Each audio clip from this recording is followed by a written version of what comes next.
Science Rocks. We're here at the Clearwater Marine Aquarium, and I'm with Lisa Oliver, who's the Director of Education. Hey, Lisa. Hello, welcome to CMA. Thank you. We have a lot of questions for you. You do a lot of work with Pinellas County students and beyond. Share with us some of your summer camps that you offer. Well, right now we currently have 11 weeks of summer camp occurring, and they're half-day programs or full-day programs, and we offer lots of different varieties, all the way from pre-K all the way to 8th to 10th grade. And it really focuses on our mission of rescue, rehab, and release, and we also have a STEM focus in the campuses, in the programs as well. Now, we just hosted a underwater girls robotic camp here on your campus, and you guys were wonderful. Tell us what you do to connect to STEM.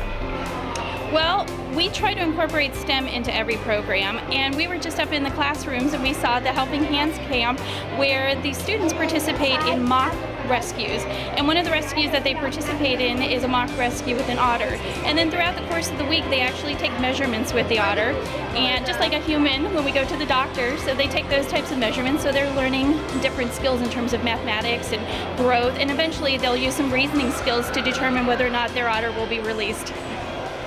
We saw one of your camps, and it connects to what we were doing with our robotics camp. Now, math and robotics is a universal language, and we saw one of your camps talking about scuba diving, and they use a different type of language. Can you talk about that?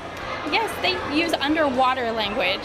So they have to use visual cues because you obviously cannot speak underwater. So they use visual hand cues.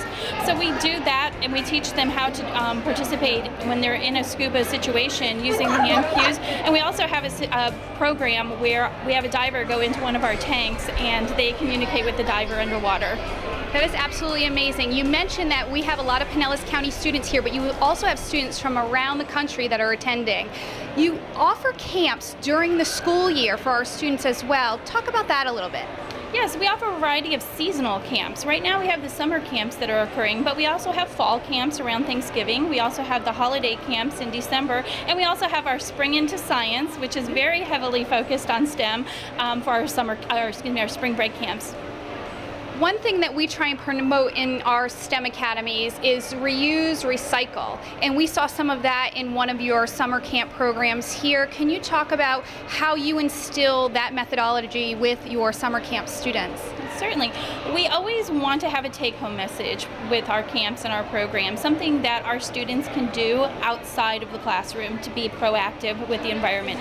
And right now we have an initiative with recycling and using recycled tools to not only recycle them but to reuse them. So in our camp programs we use a lot of items such as recycled bottles, and we saw in the classrooms where they were making signature whistles where they eventually decorate those bottles in a certain way. They're putting beans in them, and then they'll all create a different pattern to have a signature whistle, like a dolphin has a signature whistle or a call sign.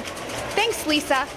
We're going to go to our day 2 of the Girls Underwater Robotic Camp to see how they are progressing with their builds.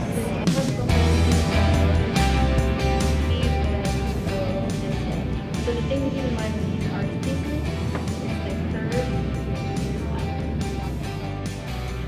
Sure, so yesterday was the first day. We were all really excited. We just launched ourselves into the build, started learning acrylic skills, soldering skills, and today they're really putting those skills to work. They're finishing up the build. They're doing a lot of really technical, very fine motor skill kind of activities, and we're also just making sure that the robots are ready to go in the water. So there's a lot of just testing, troubleshooting, and realizing that, if it doesn't work the first time, it's probably not going to work the first time. If it doesn't work the first time, you can keep iterating and keep trying to figure out that solution that does work, no matter what what you use. It might be super glue, it might be an extra zip tie. It's all about sort of taking whatever materials you have and making it work. I think you may have to squish it together.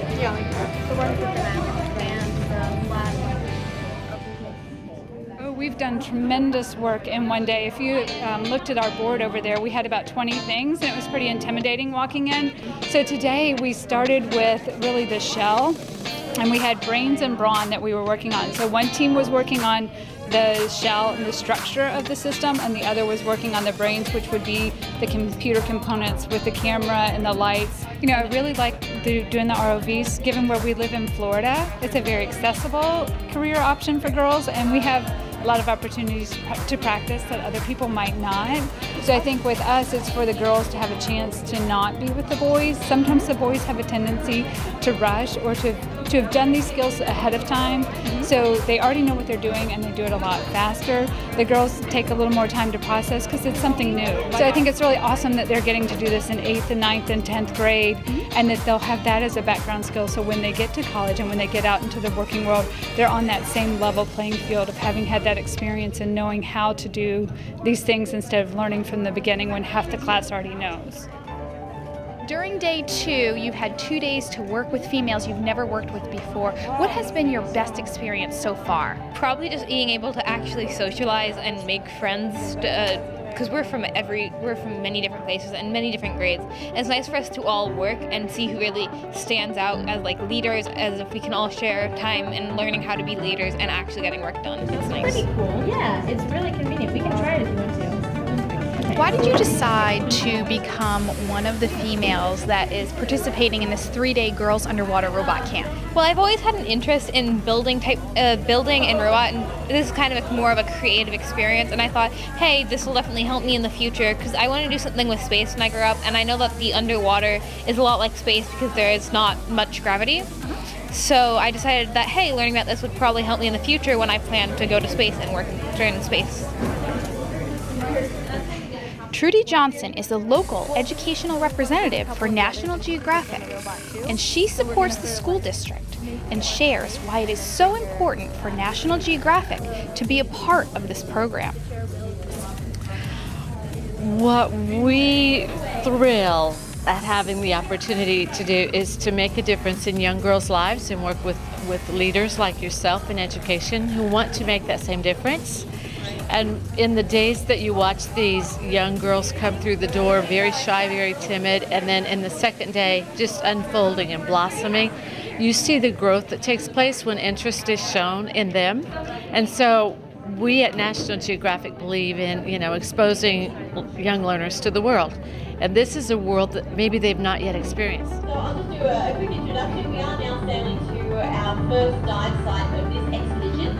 So we've just started a new expedition which needs to get new team members. So we just spent 3 weeks out on the ocean floor doing a lot of exploration, and we had some very... Today we did a live video conferencing with the Nautilus. Share with us what that experience is all about. Yeah, absolutely. So the EV Nautilus is an exploration vessel that is sailing right now off the coast of California, the west coast, but in past seasons have been off the east coast. They've been in Puerto Rico.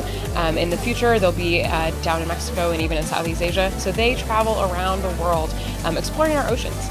And right now we have about 22 educators in a science communication fellowship program that allows educators, both informal and formal, to come out on the Nautilus and act as sort of the voice of Nautilus Live, which is the live streaming deep sea camera feeds that are coming off the robots that go into the deep sea and explore hydrothermal vents. They explore deep sea canyons and sometimes see some pretty cool animals. Sure, yeah, so I'm actually going out on the Nautilus this summer as a science communication fellow. I'll be out from August 1st to 21st. We'll be doing Southern California and the Farallon Islands off of San Francisco.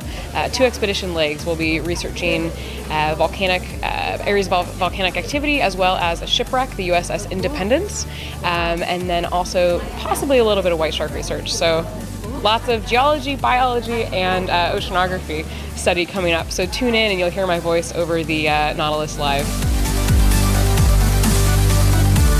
And here's the website where you can tune in to see the Nautilus Live and Sam's expedition. When we come back, we'll take these robotics down to the water to test them out before we return to the Clearwater Marine Aquarium for our Raise expedition. Science Rocks rolls on.